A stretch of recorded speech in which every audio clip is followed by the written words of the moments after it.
बच्चों, let's read the question. The question is list the changes in the body that take place at puberty. तो आइए देखते हैं हम इसका की कंसेप्ट. तो अगर हम बात करें इसके की कंसेप्ट की, तो इसका की कंसेप्ट हो जाएगा प्यूबर्टी. तो प्यूबर्टी एज होता है जिसको हम टीनेज भी बोलते हैं. तो जनरली आपका ये जो प्यूबर्टी का एज होता है ये होता है around 13 to 18 years of age. और इसमें हमें सर्टन चेंजेस देखने को मिलते हैं किसमें, बॉयज एंड गर्ल्स में. तो अगर हम बात करें सबसे पहले कि बॉयज में क्या चेंजेस देखने को मिलता है, तो बॉयज में और गर्ल्स में जो कॉमन चेंजेस है वो ये कि इन दोनों में इंक्रीज देखने को मिलेगा हाइट में, इंक्रीज इन हाइट के अलावा चेंज देखने को मिलेगा किसमें, change in the body shape.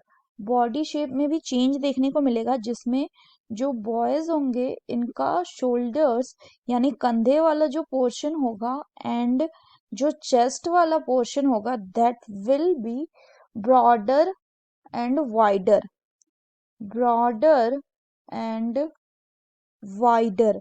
वहीं अगर हम बात करें गर्ल्स की, तो गर्ल्स के केस में ड्यूरिंग प्यूबर्टी जो वेस्ट वाला रीजन होगा, वेस्ट वाला रीजन ये कैसा हो जाएगा, इट विल बिकम वाइडर. दोनों बॉयज एंड गर्ल्स जो हैं ये आपका रिप्रोडक्टिव मैच्योरिटी अटेन करेंगे and in case of the boys will start producing sperms while the girls will be start producing ova. इसके अलावा भी और कुछ चेंजेस देखने की बात करें तो और कैसे, जैसे कि हमें वॉइस में चेंज देखने को मिलेगा. वॉइस में चेंज, अगर हम बात करें वॉइस में चेंज की, तो वॉइस में चेंज होने पे क्या होगा कि जो वॉइस की आवाज होगी वो कैसी हो जाएगी, that will become deeper.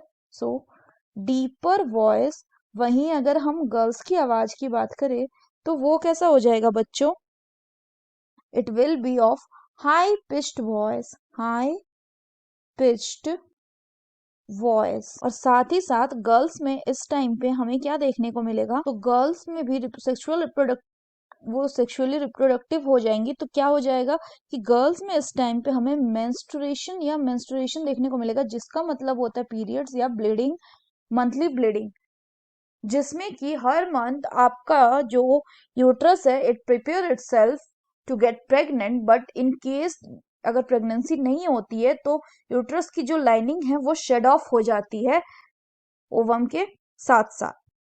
So these are some of the changes that we will observe during the puberty or adolescence period. So that's all for the question बच्चों. Hope you understood it well. Best of luck.